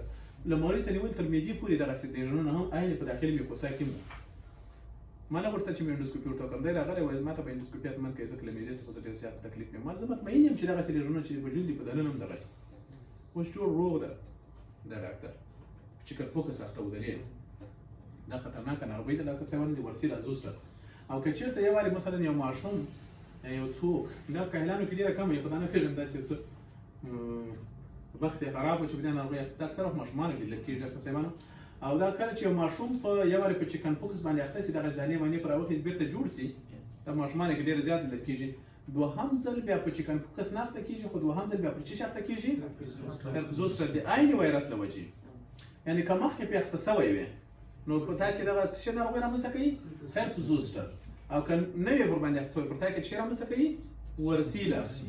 زوستر یا هم چیکن پوکس. سر به نسو خلاص پیدا کړو. دا کې څه وکړو؟ نه په پښتو کې مې نه دی حساب اسپان. خو دغه سترګو ویني دغسې دیژنونه چې پر چا باندې ولیدل په دې پوه سو چې دا هرپ زوستر ده یا دې ته کڅوک وایي. کڅوک کېدای شي کڅوک ورته وایي. I don't know. خو موږ تاسې اکثره شیان په پښتو کې نه لرو، نو په دې اساس ما ډېره څېړنه هم نه ده وکړې چې نو دې په پښتو کې څه شی وایي. صحیح. خو کېدای شي همدغه ستاسې خبره د کڅوک وي، د پوستکي له ډاکټر څخه پوښتنه کول پکار دي. صحیح. ډاکټر صاحبانو ټیپیکل لیژنونه یې وپېژنئ. صحیح ده. مثلا که چېرته مو دغسې لیژنونه په یو چا کې ولیدل او په اکیوټ شکل سره پکې راپیدا سوي وو، نو تاسې پوه سئ چې دغه د هرپ زوستر وایرس انفیکشن ده او د لومړي ځل لپاره دی پې اخته سوی. دې ته چیکن پوکس یا هم ورسیله زوستر هم وایي. او که داسې وي چې یو وارې په دې باندې اخته سوی، دوهم ځل به دغه امتحاناتو سره مخ شو، یعنې د هرپ زوستر سره مخ شو، بیا به سره کوم لیژنونه پکې رامنځته کړي؟ هرپ زوستر دغسې. صحیح. دا ورسیلا زوستر وایرل انفیکشن چې ډاکټر صاحبانو دا په اصل کې دغه ورسیلا زوستر ما تاسو ته په یاد ما تاسو سو یادونه په انکو وایرس کې هم کړی و د کینسرونو پر ځای کې چې دا د کوم خاندان څخه ورسیلا زوستر ډاکټر صاحبانو د هرپس له خاندان څخه وسیده او د په ځینې انسانانو کې چیکن بوکس رامنځته کوي ډاکټر صاحبانو او په ځینې انسانانو کې هرپس زوستر یا هم دې ته موږ تاسو بعض وخت شینګل هم وایو شینګل صحیح او دا چې په کوم میکانیزم سره یاد سره کوم دا ما تاسو ته مخکې په هغه دوه پکچرونو کې تشریح کړه ښه په صورت دا ډاکټر صاحبانو خاص توګه سره په چا کې ډېر زیاته واقع کېږي ډاکټر صاحبانو په کوچنیانو کې ډېره زیاته واقع کېږي دغه پیښه صحیح ده ښه دا ناروغي ډاکټر صاحبانو هم اکثره وخت د یوه انسان څخه بل انسان ته خپرېږي خو په هغه صورت کې چې مثلا یو څوک په دغه وایرسي باندې ککړ تا په یوه ځای باندې لاس په تماس کې راسي مثلا ژبه په تماس ډایرکټ کانټاکټ لري دا هم کمیونیکیبل ده د یوه انسان څخه دغه هم بل انسان ته خپرېږي خو له هرې لارې چې و ډاکټر صاحبانو په خاص توګه سره اکثره وخت دغه انفیکشن په کوم ځای کې واقع کېږي میزوفاریکس کې مکیوکوټانس یعنې په مکوساګانو او په خپله په جلد باندې هم دا واقع کېږي خو عموما نیزوفارینکس کې چې واقع کېږي ډېر زیات یعنې چې رامنځته کوي نیزوفارنجایټس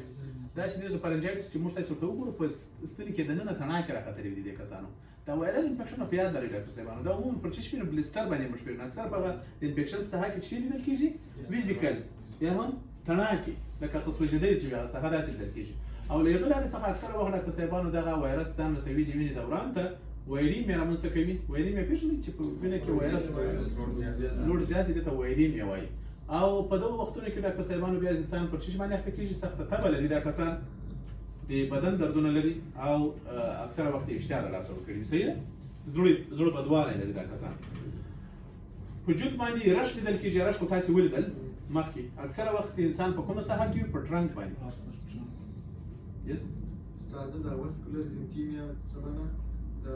رګونو څه شي کومه ده چې ده اوور اکیوټ واسکولر زنکیمیا لوړ استاده د لوړ چې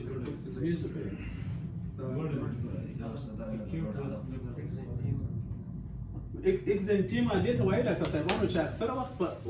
دغه کې نه په کوم وایریما راوځي عموما چې رامنځته کېږي ډاکټر صاحبانو انډوتیلیل انجري رامنځته کېږي او کله چې انډوتیلیل انجري رامنځته شوه نو واسکولر پرمیبیلیټي زیاتېږي نو هغه رګونه سره کم وي پړسېدلي وي او یو رقم د باندې لکه بولایو کې لیدل کېږي شاوخوا انساجي لکه تڼاکې د باندې غوندې وتلي هغو ته موږ څه وایو اکزنټیما ورته وایي ډاکټر تڼاکه رقمه غوندې د باندې خواته راوتلي په خصوصا په انټرسټیشن کې دننه کېدای شي چې سطحي هم وي دا صحیح اکزنټیما ما بیا فکر وکړو چې ته دغه نیزوفارنکس ښه په صورت بله خبره دا ده ډاکټر صاحبانو په جوت باندې څه سره کمرش لیدل کېږي تاسې وایي دې ته څه وایي کڅوک ورته وایي لکه کڅوک ده اکثره وخت ډاکټر صاحبانو د دغو په سینه لیدل کېږي په مخ لیدل کېږي او دا کارونه ټول په څومره وخت کې کېږي په یوه یا دوه ورځې کې کېږي ګورې دا ډېر چټک واقع کېږي او عموما بعضې خلک دغه شیان په چا کې ویني بیا څه وایي دا ولا شرع ده ما ته دلته راوړي داسې کوچنیان هغه په دغه باندې اخته وي په چکن پوکس باندې اخته وي دوی وایي دا چې شی ده شرع خو شرع له دې سره ډېر فرق لري شرع ډېر میده رش لري ډاکټر صاحبانو میده په شرع کې څه شی وي ډاکټر صاحبانو رش ډېر میده وي او عموما په یوه کې کنجکټیوایټس وي ډاکټر صاحبانو د یوې سترګې حتما پکې ښکېل وي د هغو کسانو صحیح ده او هېڅ اشتها نه لري هغه کسان عموما خلو څخه د هغو کسانو ډېر بد بوی ځي د هغو کوچنیانو په شري باندې هلته که کوچنی وي که لوی وي ډاکټر صاحبانو او بله خبره دا ده چې هغه اکثره وخت ارکایټس هم ورکوي ډاکټر صاحبانو هر وخت کې نه په ځینې وختونو کې هغه شی ورکوي ارکایټس او عموما دا تبه په 3 ورځې کې سبسایډ کېږي سړی د لرې باندې پېژني ټول اغاز ټیپیکل اغاز ولا یې د شري وي خو کڅوک په یوه یا دوه ورځې کې رامنځته کېږي د دې لیژنونه ډېر غټ وي دا هم په مخ او په سینه باندې هغه د شیر ورم په مخ او په سینه باندې خو داسې وي چې اول په مخ باندې داسې میده سینې ته پسې راکښته کېږي شاوخوا ته یې هم مثلا دا ټول بدن یې کوچنی وي چې شی اخیستی وي لیژنونه یا رش اخیستی وي د شیر خو دا که تاسې ولیدل غټ وګورئ اول کوچني وي دا ډېر غټېږي او دومره درد کوي ډاکټر صاحبانو دا د وایرل انفیکشنونه چې وي ډاکټر صاحبانو د هغه یو ځانګړتیا له نور سره دا وي چې دا وایرل انفیکشن ډېر سخت درد کوي دغه کومه ساحه چې دغه باکټیریا د سره کوي هغه اکثره وخت کا کوي فنګس سره کوي کا کوي او دغه درد کوي وایرل انفیکشنونه چې وي هغه درد کوي دا کسان پته له درد څخه راځي عموما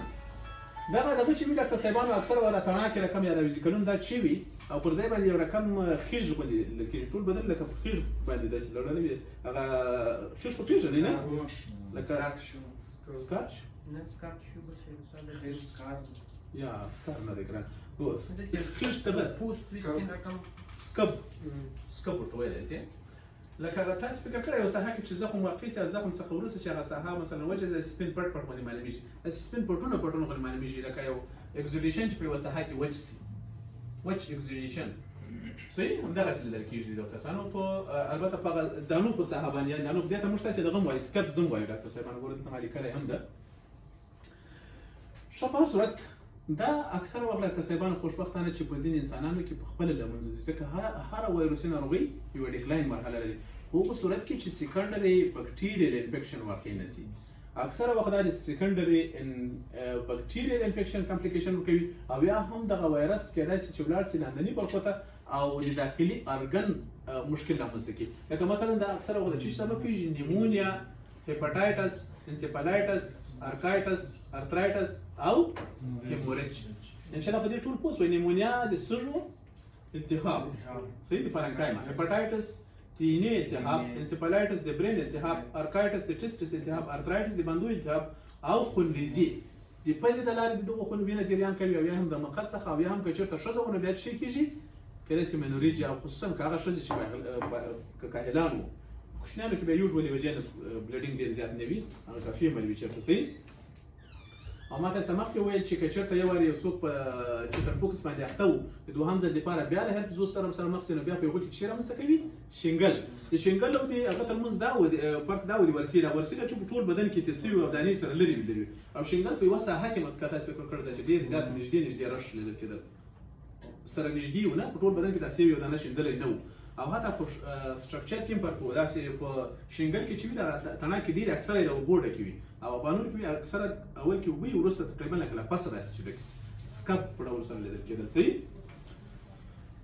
ښه او دا هم ډېره خطرناکه په دې خاطر ده چې له یوه انسان څخه بیا بل ته خپرېږي که یو څوک په چکن پوکس باندې اخته سي هغه باید په ټوټل د نورو کوچنیانو څخه جلا سي ځکه ډېر زیات امکان شته چې دغه نور ماشومان هم په له ده سره چې نږدې ناسته ولاړه ورسره کوي نو کېدای سي چې هغه هم په ناروغۍ له ځان سره اخته کړي دغه وایرس ډاکټر صاحبانو دا یو لاټینټ پیریډ لري متاسفانه لاټینټ پیریډ څه معنا پټېږي او دوهم ځل چې بیا زمینه ورته مساعده سي دوهم ځل بیا حمله کوي دوی معمولا په کوم ځای کې پټېږي ډاکټر صاحبانو اکثره وخت له پریفرل نرف سیسټم څخه ځان داخلوي عصبي تارونو ته او په عصبي تارونو کې ډاکټر صاحبانو په ډورسل روډ کې یا ډورسل روډ کنګنګلیا کې دا پټېږي کله چې دوهم ځل بیا زمینه ورته مساعده سي نو دوی بیا کولی سي چې اگین هیپ زوستر مشکلات رامنځته کړي صحیح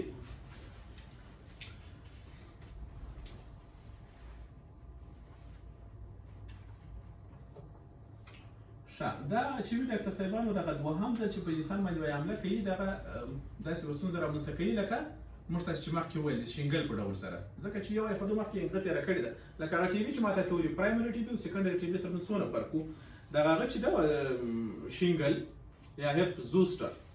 دا داسې وي چې له چکن پوکس سره یا هم له ورسیله سره دومره فرق لري ډاکټر صاحبانو چې کله دوهم ځل لپاره خصوصا که داسې وایي چې موږ تاسې په دې پوهېدو چې دا له لاټنټ وایرس څخه رامنځته شوی وایرس د دې باندې له خوا نه دی اخیستی انټرنل په دې کې روزېدو دوهم ځل بیا فعاله شوی ده دا عموما هغه چېرته چې زموږ تاسې سینسري عصبي تارونه تېر شوي دي د هغو په اوږدو کې هغه دغه لیدل کېږي د لیژنونه لیدل کېږي صحیح دوهم ځل کله انټرنل دوهم ځل بیا فعاله شوی لاټنټ وایرس یا هم هغه وایرس چې د بدن کې پټ دوهم ځل بیا زمینه ورته مساعده شوی بل ډاکټر صاحبانو چې شی ده هرپس سمپلکس وایرس انفیکشن هرپس سمپلکس خو موږ تاسې ډېر ښه پېژنو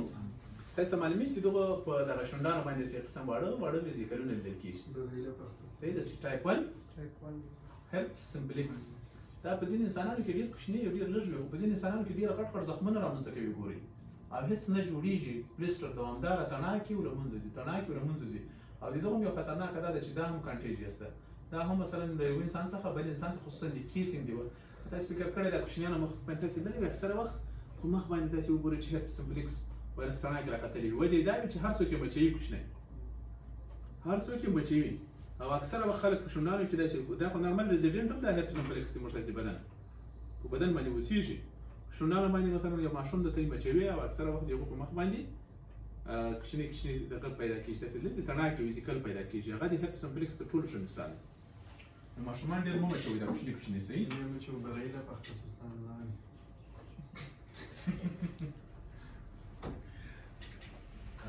بعضې خلک چې دي بیا شونډه کې چې مثلا یو دغه پیدا شي ګریسي فیشر باندې پیدا شي دوی به دا ولاړ شوک شوی دی یوه یې غلطي کړی او رښتیا هم په دغه وخت کې کېږي میکانیزم یې زه درته وایم څوک چې ډېر سټرس کوي د سټرس له وجې کېږي د خلکو شونډان ډېر وچ شي یعنې د ده شونډان باندې دغه کومه شوی ماده چې ترشح کېږي هغه کمیږي د سیبم په شمول سره نو عموما د ده شونډې وچ شي د میکوساید او دا چې وچه شوه معلومه خبره ده چې هغه به پرې کېږي کلینګ به کوي ځکه ترشحات یې کمي تنها دا عموما چې سړی په ټینشن کې وي ډاکټر صاحبانو د دوی په بدن کې اډرینالین او نور اډرینالین کمیږي فکر کړی وریښتانې او سکریشنونه یې بیا سره کم کېږي د بدن سکریشن یې کمیږي په ټول بدن کې ناړې یا دا خولې کې کمیږي فکر کړی څوک چې ورته داسې خولې وچه کېږي یو انسانان یعنې پاراسمپټیک عموما هغه سره کم کېږي نه کېږي سمپټیک تنبیه کېږي هر شی چې د پاراسمپټیک تر تاثیر لاندې وو هغه ټول کمیږي صحیح ښه په صورت هرپ سمپلیکس وایرس ته راځو ډاکټر صاحبانو هرپ سمپلیکس موږ تاسې له مخکې لا پېژنو چې په دوه ډوله دی یو ټایپ 1 ده او ټایپ 2 هرپ سمپلیکس ټایپ 1 چې دی ډاکټر صاحبانو هغه څه رامنځته کوي بلیسټر صحیح په شونډانو باندې له پاسه کوچني واړه ویزیکلونه رامنځته کوي او بعضې وخت تبه رامنځته کوي بعضې وخت د مخ د شونډو سخت دردونه رامنځته کوي دغو برخو د پزې د ویسټیبیول د دغو برخو د مخ او د نورو خاصو زر ماشومانو کې او ټایپ 2 بیا په څه شي مشکل رامنځته کوي ډاکټر صاحبانو د جینیټیلیا یعنې ویجینایټس ولوایټس او یا هم د پیرینیم یا هم د ګروین ریجن په دغه ساحه کې قسم وړې تڼاکې رامنځته کوي او د هغې ساحې سخت دردونه رامنځته کوي دا او په دغه وخت کې هم امکان لري کېدای شي چې یو انسان لږ تبه ولري دا هم مستقیما ډاکټر صاحبانو له یو انسان څخه بل انسان ته خپرېږي ما تاسې مخکې ویل لکه د مچ د لارې یو لاس ور وړي هغې ساحې ته په ناړې مثلا هغه ساحه باندې لوند کېدای شي نور صحیح ښه په هر صورت هرپ سمپلیکس په هر چا کې واقع کېدای شي په خاص توګه سره په هغو کسانو کې چې مالپید یې کمزوری وي لکه مخکې ما تاسې ویل نیونیټ نوي زېږېدلي صحیح په اول وخت کې لږ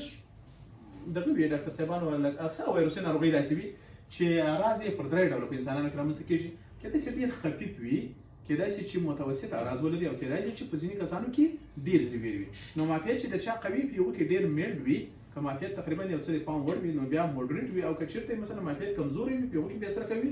ډېر شدید اعراض رامنځته کوي نو دا بلیسټرونه هم مستقیم باندې موږ تاسې ماپید باندې دلالت کوي که ماپید کمزوری و نو مثلا ایچ آی وي کسانو کې به تاسې نه لیدل دا ایچ آی وي کسان چې وګوري اکثره وخت په دغه سمپلیکس باندې اخته شي یا د جینیټیلیا چاپېره او یا د شوم بیخي دا بلیسټرونه ډېر غټ وي او حتی دومره دردونه حتی داسې کوي باور کې د خولې داسې نیولي ډوډۍ نه شي خوړی صحیح دومره او په اکثره کسانو کې بیا ډېر میلډ وي لږ اندازه بلیسټرونه پرې پیدا کېږي دا وایرسونه ډاکټر صاحبانو بعضې وخت دا هم وینې ته لاره پیدا کولی شي او دا کولی شي چې د داخلي غړو التهاب رامنځته کړي لکه په خاص توګه سره مینینجو انسیفالایټس مینینجو انسیفالایټس څه معنی د عصبي نسج او د شاوخوا مننجس التهاب رامنځته کوي دوی همدارنګه کیراټو کنجکټیوایټس د سترګې د دغه سکلیرا د برخې او خاصه کنجکټایوا انفلیمیشن رامنځته کولی شي په دغه صورت کې چې کله دغه وایرس تر هغې ساحې پورې ځان ورسوي دا ډاکټر صاحبانو بالکل اعراض همداسې وي لکه د نور وایروسي ناروغیو فقط دا کسان تبه لري په اولو وختونو کې د هغې برخې دردونه لري او که چېرته مثلا سیستمیک انفیکشنونه معلومه خبر ده چې بیا مثلا کېدای شي چې مثلا که انسیفالایټس و هغه د انسیفالایټس اعراض علایم لري او که مثلا که په هر غړي کې رامنځته شوی وي د هغه غړي اعراض و علایم به ولري صحیح ده دوی هم یو لاټنټ پیریډ لري ډاکټر صاحبانو خصوصا په جینیټیلیا برخه کې لاټنټ پیریډ دا معنی مثلا د ویجینا په اپیتیلیم کې دا پټیږي صحیح یا مثلا په شونډانو کې دننه په اپیتیلیم کې پټیږي کله چې دوهم ځل لپاره زمینه ورته مساعده شول نو دوی راوځي او بیا حمله کوي په خاص توګه سره که تاسې فکر کړی ځینې ښځې ممکن تاسې ته شکایت وکړي په کلینیک کې چې ریکارنټ ویجینایټس لري یا ریکارنټ ولوایټس لري اوس څه ته وایي ډاکټر صاحبانو وایي په دغه باندې په دغه دوی موږ تاسې په پښتو کې دغه شرمګاه په ځای باندې وایي کیسه کوچني تنهاکې راکوي ډاکټر صاحبانو خاص توګه سره خپله ګوري دا تاریخچه دا تیپ چې دا ډېرې واجبه مسلک ده خپله دا تاریخچه درکوي په څو وخت کې څه پوښتنه وکړې هغه درته وایي کله چې د خاوند سره یو ځای سم له یو نه وروسته عموما تر سیکشوال انټرکورس وروسته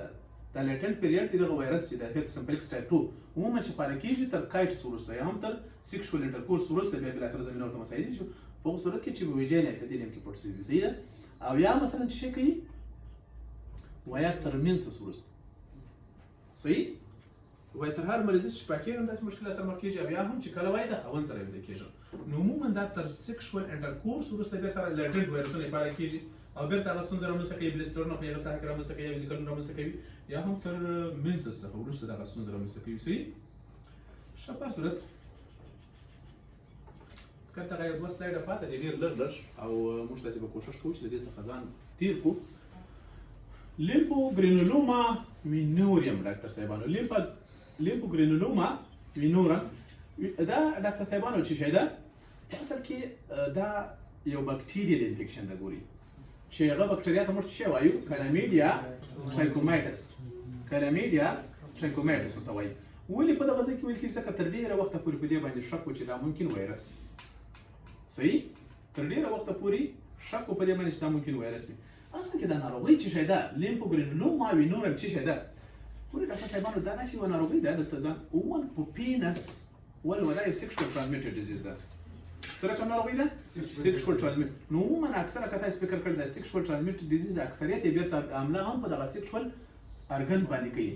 په پینس باندې له پاسه اکثره وخت دغه کسان زخم لري په ولوا باندې زخم لري د انس په ساحه کې د پیرینم ساحه کې دا زخمونه لري خو تر ټولو خطرناکه شی دا ده ډاکټر صاحبانو چې دا حتما په دغه ساحه کې ریجنل لیمفاډوناپټي ورکوي لکه د نامه څخه چې معلومیږي لیمفوګرینولوما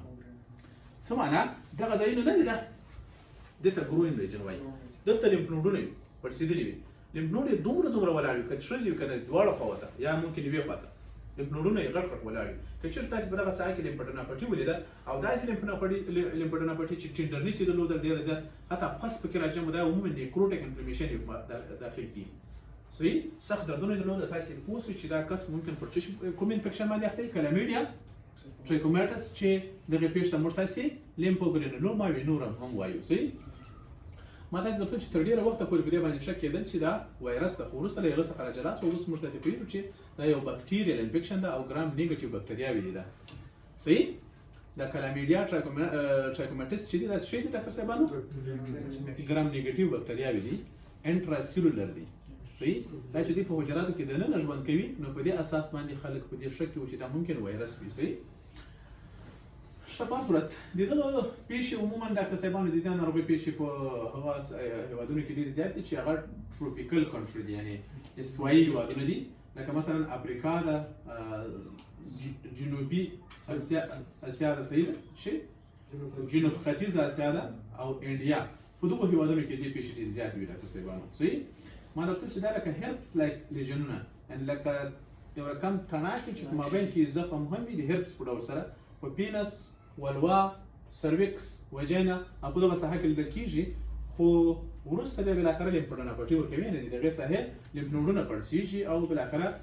ستونزه تر بده پسې بدتره کېږي په دغه وخت کې که چېرته ډاکټر صاحبانو فرض کړئ دغه یو لیمف نوډ ده موږ تاسې وګورو نو موږ پوهېږو ډاکټر صاحبانو فرض کړئ چې دغه لبیم مجوره ده یا منوره دلته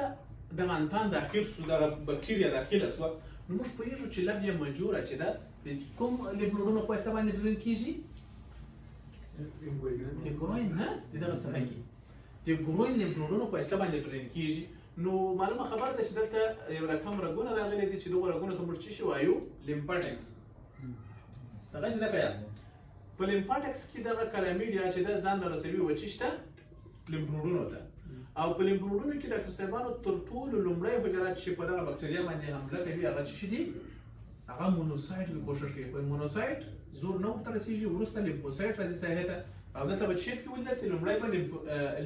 لیمفوسایټوس به ولیدل سي یعنې د دې په مقابل کې موږ تاسې پوهېږو CD4 او CD8 حجرات زیاتېږي نو څومره چې ډېر زیات لیمفوسایټونه په دې کې زیاتېږي په هغونه اندازه سره به شیپ کې ولیدل سي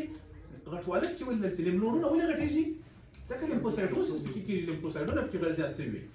او وروسته بیا بالاخره شاوخوا یې بالاخره د دغو لیژنز ډاکټر صاحبانو دغه هم راځي مونوسایټونه هم راځي صحیح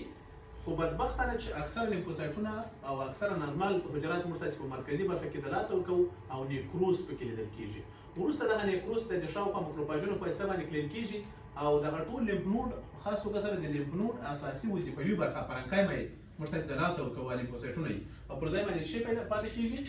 فایبروز ټیشو دغه مایکروسکوپیک جوړښت دی سي نور کوم شی نشته وټا باندې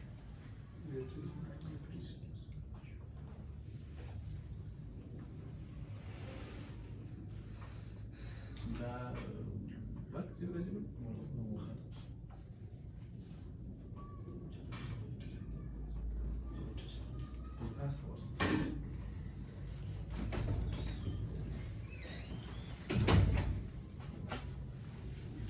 ارمان مې زما ځینې پکچرونه سول چې غرمه ډېره باندې ناوخته مو خو ما کوشش وکړو چې دوه پکچرونه راواخلم اپډیټ ښه یوه بله ناروغي د ډاکټر صاحبانو د کټ سکرچ ډیزیز کټ سکرچ ډیزیز تاسو د دې باره کې کله څه اورېدلي دي کټ سکرچ ډیزیز په باره کې تاسو یو معلومات لرئ کټ سکرچ څه معنا خپله د پښې نه کم چونګ د پښې چې څوک په لاس باندې دغه کې داسې لیکه په چې راس دا سکرچ کټ سکرچ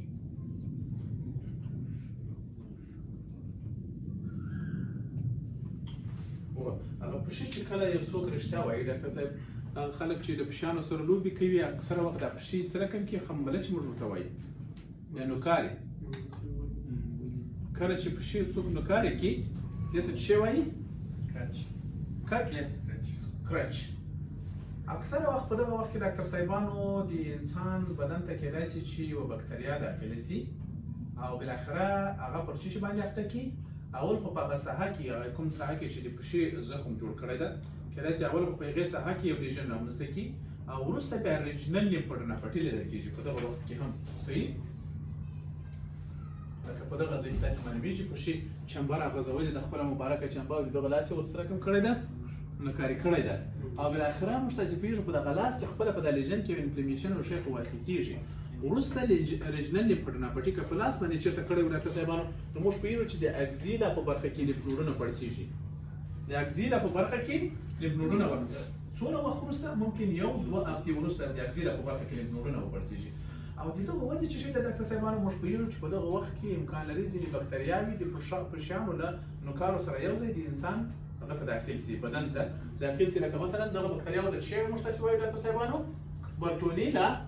هنسیلي برټونیلا هنسیلي داخليږي او په نتیجه کې چې رامنځته کوي ډاکټر صاحبانو ریجنل لیمفوډیناپټي رامنځته کېږي شاوخوا صورت دغه لیمفوډیناپټي تر ډېره وخته پورې وي د دغو خلکو په تخر کې او یا په هغه برخه کې چې نوکاري کړی وي د هغې برخې ته نږدې لیمف نودونه پړسېدلي وي تر ډېره وخته پورې اول کې دردونه کوي ډاکټر صاحبانو ساحه یې څه پړسېدلې وي خو که چېرته درمل ورته ورکړی سي که ورنه کړی سي خوشبختانه چې زموږ تاسې معافیت په دې باندې زور کېږي او تقریبا 2-3 میاشتې کې دغه پېښه بېرته ریګریشن کېږي او حتی لیمف نودونه هم چې پړسېدلي یا سویلینګ یې کړی ده بېرته نارمل حالت ته راځي صحیح ده خو په کت او په کت دلته د ما هدف څه شی و چې تاسو څه وپېژنئ برټونیلا هنسیلي خبره دا چې ولې دغه ما په وایرل انفېکشنونو کې راوسېده په دې خاطر چې دغه بکتریا هم داسې شکل لري لکه وایرس انټراسیلولر ده په حجراتو کې دننه اوسېږي ډاکټر صاحبانو صحیح د تشخیص لپاره که چېرته دا د رکټیزیا بکتریا ولا جملې څخه د رکټیزیا صحیح که چېرته موږ تاسې د دغه ساحې څخه د دغه یعنې په له هغو لیمف نودونو څخه چې کټ سکرچ ته نږدې پړسېدلي له هغوی څخه کم اندازه بایپسي واخلو او کلچر یې کړو نو موږ تاسې کولی شو چې دغه بکتریا په هغوی کې پیدا کړو صحیح ده دا په خاص توګه سره په هغو ماشومانو کې لیدل کېږي چې عمرونه یې د 18 کلونو څخه کم وي صحیح ده شفاف صورت د مایکروسکوپ له نظره خو همدغه کیسې دي چې لکه څنګه چې ما تاسې ته مخکې ویل یعنې چې لیمف نودونه موږ تاسې راواخلو پرې کړو پر مابیني برخو کې بیا وګورو لیمفوسایټوسس به وي او ګرینولوما ته ورته جوړښتونه به ووینو چې په دې باندې موږ تاسې مخکې ډېر بحث کړی دی البته په عمومي پاتالوژي کې صحیح تر ټولو اخري سلاید د ډاکټر صاحبانو رابیز څه معنا لیونیس سپي ناروغي د لیونیس سپي مرض صحیح رابیز د لیونیس سپي ناروغۍ په باره کې تاسو کله اورېدلي دي د رابي واکسین په باره کې مو اورېدلي دي صحیح دا تر ټولو اخري وایرس چې موږ تاسې بحث ورباندې کوو او بالاخره موږ تاسې وایرسي ناروغۍ به د خیر نور سیستمیک برخه ته ساتو، یعنې په سیستمیک پاتالوژي کې به وایو. صرف په رابي باندې لنډ بحث لرم دلته. ولې رابي وایرس ډاکټر صاحبانو اکثره د حیواناتو په ناړو کې وي، په سلایوا کې وي. لکه د کومو حیواناتو ډاکټر صاحبانو؟ د بټ یا هم د شاپرک تاسو ته شاپرک موږ ورته اسمانڅکالی وایو، اسمانڅکالی. بل شی د ډاکټر صاحبانو د سپي، د ګیدړې، سپیان هر قسم سپي او د ګیدړو عموما په افرازات کې نو دا خبره په یاد لرئ که روغ وي که ناروغ وي. په اکثره وخت چې ناروغ یعنې دغه سپیان خپله باید په دې ناروغۍ اخته وي، یا مثلا د شاپرک د خپله په دې ناروغۍ اخته وي، بیا هغه انسانان کله نوکارې کړي او یا انسانان وخوري، نو امکان لري چې هغه کس د لیونیز په ناروغۍ اخته شي. خو دا په یاد لرئ که روغ سپی مو وخوري، که روغه ګیدړه داړې در جګې کې کار شوي، تاسې باید حتما د رابي واکسین وکړئ. دا په یاد لرئ، ځکه ته څه خبرې چې دغه په هغه باندې اخته وو که نه، د احتیاط لپاره خو ښه ده سړی واکسین وکړي. صحیح؟ د احتیاط لپاره خو ښه ده. مخکې له دې چې دا ناروغۍ ته ښکار کېږي پکار دا ده چې ته واکسین وکړې. صحیح؟ د رابي واکسین زه تاسو ته وایم چې څه رقم واکسین دی، وروسته باندې بحث کوو. ښه، نو رابي چې دی یوه ډېره خطرناکه پټه اصلي رابي دا څه شی انسفالوپټي ده. ګورئ ډاکټر صاحبانو، برین ډیزیز ده ډاکټر صاحبانو، ځکه چې دغه وایرس عموما ټروپیزم لري د چی لپاره؟ د عصبي حجراتو لپاره. یعنې دغه چې ده وایرس، دا رابي وایرس دا انسفالایټس رامنځته کوي ډاکټر صاحبانو. هغه داسې ده ډاکټر صاحبانو کله چې مثلا سپای، لیوو، ګیدړه یا هم شاپرک یو انسان وچه چې یې وخوري، نو په نتیجه کې دغه وایرس داخلیږي د انسان بدن ته. صحیح؟ ځکه دا د یوغو حیواناتو پر چشم کې شته، سلایوا کې. نو بیا د یوغو زخم د لارې چې یوزولي موږ پوهېږو زموږ بدن کې پرې پر نرف غځېدلی دي، یوغو عصبي تار ته ځان داخلوي دا وایرس، او بالاخره د عصبي تار د لارې ځان رسوي سپینل کارډ او بالاخره برین ته. صحیح؟ د لسو ورځو څخه نیولې تر 3 میاشتو پورې امکان لري چې په دغه کس کې شی ولیدل سي، اراز آهسته آهسته د لیوني سپي د ناروغۍ اراز پکې ولیدل سي. هغه داسې موږ پوهېږو چې خپله دغه وایرس چې د ځان رسوي برین سټیم ته، او په برین سټیم کې دا لوکلایز کېږي او په هغو پسې مربوطه اراز ولایم هم رامنځته کوي. هغه داسې وي ډاکټر صاحبانو چې دغه خلک عموما څه شی لري؟ سوالوونکي دغه لري، د غذایي مواد په اسانه نشي تېرولی. ولې؟ ځکه چې د دغه فعالین جدي برخې د عضلاتو د سپزم له وجې، شخواله له وجې د هېڅ شی تېرولی نه شي. چوکینګ سنسیشن لري، لکه یو چا چې وایي دلته ټینګ دی کړی. صحیح؟ پینفول سپزم یې په دغه ساحه کې عموما دغه ساحه یې داسې دردناکه کله که څوک سیکشې کاږي. او تر ټولو د ښه تشخیصیانو خدای زموږ تاسې لپاره دا ده چې دا کسان هایدروفوبیا لري، له اوبو څخه بیریږي. خپله تاسې پوهېږئ د لیونی سپی وایي له اوبو څخه بیریږي، په اوبو باندې نه ورځي. حتی اوبه چې څښي دغه مریضان یې د اوبه یې څښي دا نه، په پټو سترګو یې څښي که چېرته ډېر ضرورت وي، ورته ګوري نه ورڅخه بیریږي دا کسان. صحیح؟ دا یې تر ټولو غټه نښه ده د لیوني سپي د ناروغۍ. صحیح ده؟ دا کسان د دې ترڅنګ په اعصابو پسې مربوط، یعنې په انسفالایټ پسې مربوط اعراض لري، لکه مثلا سیزر لري، وخت په وخت باندې سیزر لري، لکه پیریان چې اړۍ داسې یو قسم حملې ورباندې راځي، ډیلوریم لري. او همدارنګه موږ تاسې پوهېږو چې سردردي، بې اشتهایي، بیره، چټیات ویل، دغه شیان ټول ورسره وي. تقریبا ډاکټر صاحبانو د یو څو هفتو په ترڅ کې دغه انسان وژني، ډېره خطرناکه ناروغۍ ده. صحیح؟ په څو هفتو کې د انسان وژني. د مایکروسکوپ له نظره که چېرته مثلا موږ دغه وخت کې موږ تاسې د برین سټیم نیورانونو ته وګورو، په هغه ساحه کې به څه وګورو ډاکټر صاحبانو؟ نیګري باډي به پکې وګورو. او همدارنګه به انټراسایټوپلازمیک ایسینوفیلیک انکلوژنز وګورو. یعنې څه معنا؟ په دغه وخت کې به موږ تاسې وګورو چې په برین سټیم کې د ځینو نیورانونو پر مابین کې ډاکټر صاحبانو یو رقم تورې تورې دانې غوندې راټولې شوي چې دې ته څه وایي؟ نیګري باډي. یعنې مطلب دا ده چې اصلي په دغه نیورانونو کې ډیجنریشن روان ده، یا په دغو کې تخریب روان ده، یو تر بل پسې تخریبېږي، او بالاخره په یوه پسې مربوطه اعراض هم د ده په بدن کې راڅرګندېږي. یو څو هفتو کې د انسان وژني. نو خطرناکه رابي وایرس چې ده خطرناکه ده، ګورې د پیریفرل نرف د لارې ځان رسوي مرکزي عصبي سیستم ته، انسفالایټس رامنځته کوي، او په نتیجه کې دغه اعراض ولایم پر انسانانو کې لیدل کېږي. نو څه کول پکار دي؟ پکار دا ده چې یو څوک کله سپی، لیوو، ګیدړه او یا هم شاپرک ودري، نو ښه خبره دا ده چې هغه څومره چې ژر کېږي ځان ورسوي د واکسین سنټر ته، او په هر واکسین سنټر کې رابي واکسین شته. داسې لګول کېږي ډاکټر صاحبانو یو چې دا څنګه ورغلی په هغه غړۍ درکوي